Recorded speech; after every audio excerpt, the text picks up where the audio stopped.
know that they can do the same jobs through all the assisted technology. Sure. Yeah, yeah, because you all came out to RLCB. Yes, we did. Yeah, That's one of the things when my counselor got me up off that chair and got me over to RLCB. Yes. It just changed my life.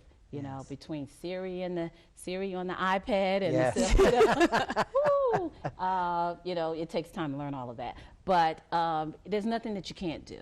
You know, and the I call it my BVI community. There's some brilliant people, brilliant, eager to work. They just want an opportunity. They just want a chance to do it. Right. And there's so many corporations that can find a way to incorporate them in there, just making some changes through technology. They can do the same jobs as anyone else is there. Absolutely. And what I find, and we had the pleasure of meeting all the people at the Raleigh Lions Clinic for the Blind. Correct. There's such a passion. These aren't just people who are just getting by. I have an illness or I have a condition. Let me just slide by. These are people who are game changers. Yes. And I've met so many inspiring people. Very nice people. Yes. I'm inspired. And that's the whole thing. I'm inspired by the young adults that are blind and visually impaired, and they just want to live just a normal life. You know, they're out there. They're going to college. They're getting their master's degrees.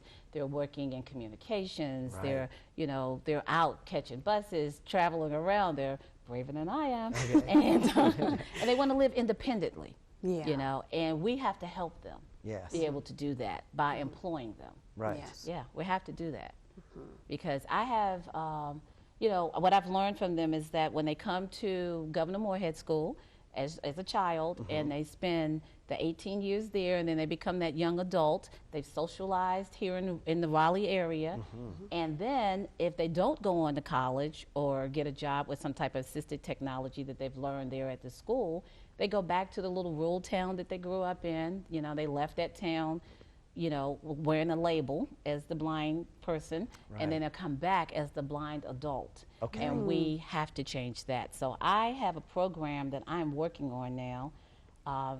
One of the things that Steve Murphy said to me is that you don't totally have to reinvent yourself because you're no longer sighted. You just have to figure out how to do what you did before, you know, a little differently. So I want to stay in the wellness and the beauty industry. Of course, no one's going to let me cut their hair. Richard might let me cut their hair. But, no one's going to let me cut their hair anymore. But in the wellness industry, I'm creating a reflex therapy course where they can reduce stress for people through foot massage, hand massage, and head massage, and scalp massage. And so there we would be able to employ them. They would learn aromatherapy, which they already know a lot about plants and smells and fragrances. And they would be able to come to work and provide these services in a wellness setting. So we call it 4 senses. And I like that because, you know, we have 5 senses, but of course we're absent the sight. But we could take a sighted person who's living in this hustle bustle world and we can relax them. So it gives so much value to what we do as a blind or visually impaired person to be able to do that for people.